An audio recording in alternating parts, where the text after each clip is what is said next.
Hello and welcome. I'm Saeed from StoryPlanet.net. Dive right into the essence of the most captivating books without reading them cover to cover. Whether you're on the go, at the gym, or just relaxing at home, we offer you a unique and enriching listening experience. Today, we are exploring the book, The High Conflict Couple, a creation by Alan E. Fruzzetti.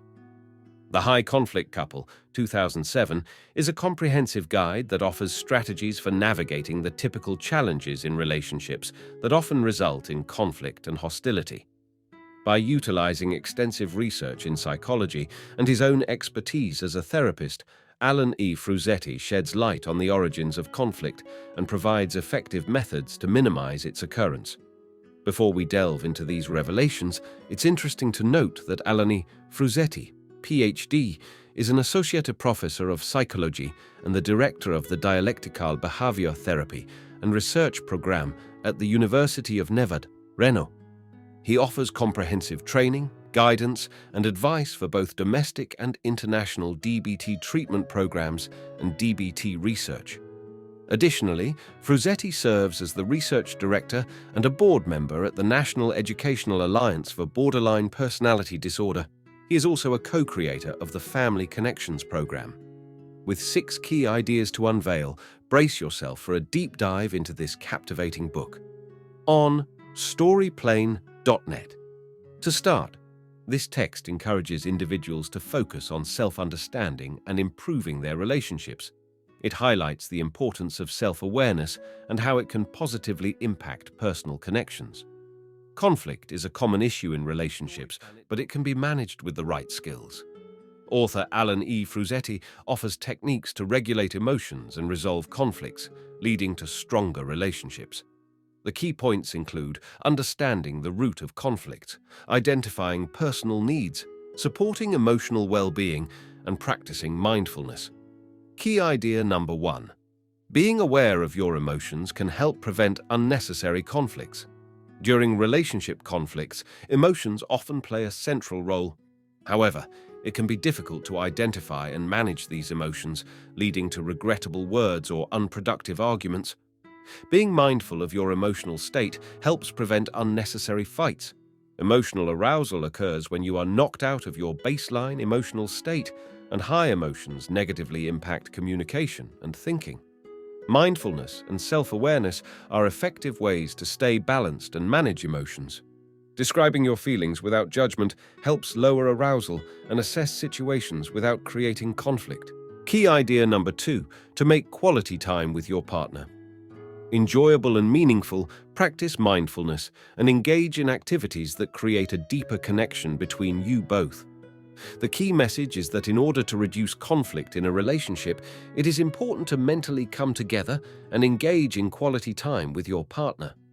Passive time spent together can increase feelings of loneliness, so it is important to actively be present and mindful of your partner's emotions. Engaging in meaningful shared activities and having fun together can help overcome conflict and foster closeness in the relationship.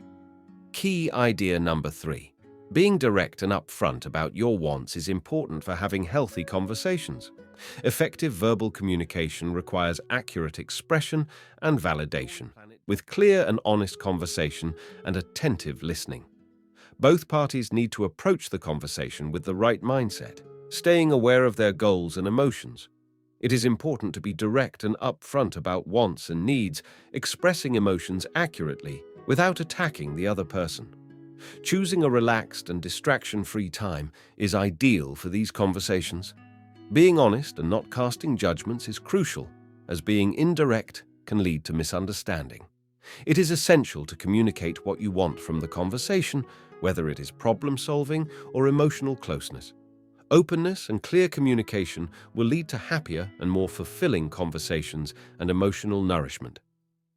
Key idea number 4. Validating your partner's emotions is crucial for building trust and effective communication. Validation is an important aspect of communication in relationships. It involves acknowledging and accepting your partner's emotions, even if you don't agree with them. This active listening builds trust and reduces negative feelings. Validation can be as simple as making eye contact or nodding, but sometimes verbal acknowledgement is needed.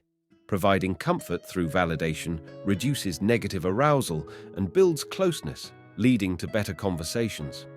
It also makes your partner more willing to open up. Validation can be applied to actions, emotions, desires, or opinions, and asking clarifying questions shows understanding and helps resolve issues without starting a fight. Key idea number 5. To resolve problems effectively, it is important to analyze them thoroughly, identify their root cause, and develop appropriate solutions. Effective communication in a relationship allows you to manage problems rather than solve them permanently.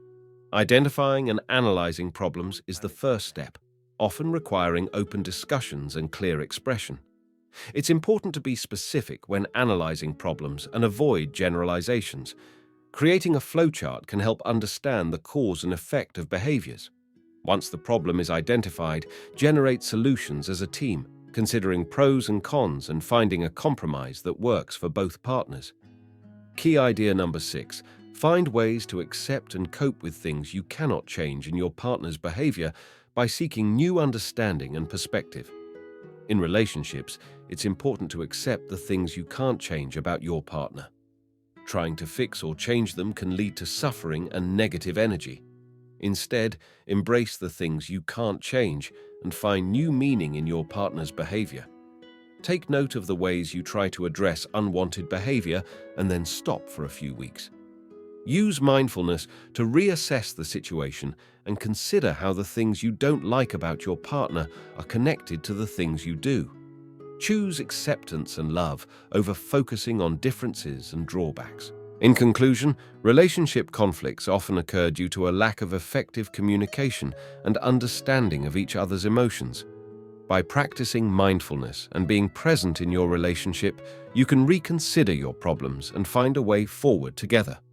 One actionable advice is to make a list of small, considerate gestures for your partner, such as cooking a favorite meal or handling a chore, to spend quality time and improve mindfulness. Thank you for listening to this summary. If you enjoyed this exploration, we invite you to discover other fascinating books on storyplanet.net. Don't wait any longer. A multitude of books, stories, and knowledge await you there. See you soon on storyplanet.net.